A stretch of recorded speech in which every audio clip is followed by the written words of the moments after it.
Lampas kalahati na raw sa bilang ng mga barangay sa Central Luzon ang wala ng problema sa illegal na droga. Ito ang kinumpirma ng Police Regional Office 3 o PRO3. Ayon kay PRO3 Director Police Brigadier General Matthew Bakay, 1,933 out of 3,102 na barangay sa rehiyon ang may tuturing ng drug cleared. Umaasa naman ang opisyal ng kapulisan na magsusunod-sunod ang pagdedeklarang drug cleared sa mga barangay at maging sa mga probinsya sa Central Luzon dahil umano sa walang humpay nilang pagpapatupad ng mga drug clearing operation kasama ang Philippine Drug Enforcement Agency. Mula sa 7 probinsya at 2 highly urbanized cities sa Region 3, Nueva Ecija umanong nanguna sa listahan kung saan 590 na barangay nito ang drug cleared na.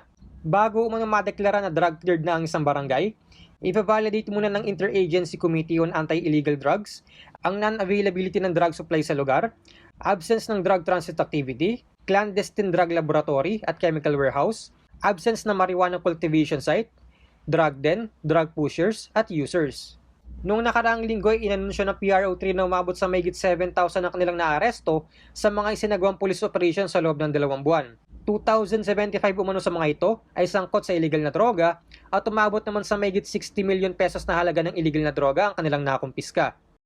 With these accomplishments, we will continue to launch police operations these coming days to sustain our fight against all forms of lawlessness in the region, anchored on the directives of our Chief PNP, Police General Jonardo B. Carlos.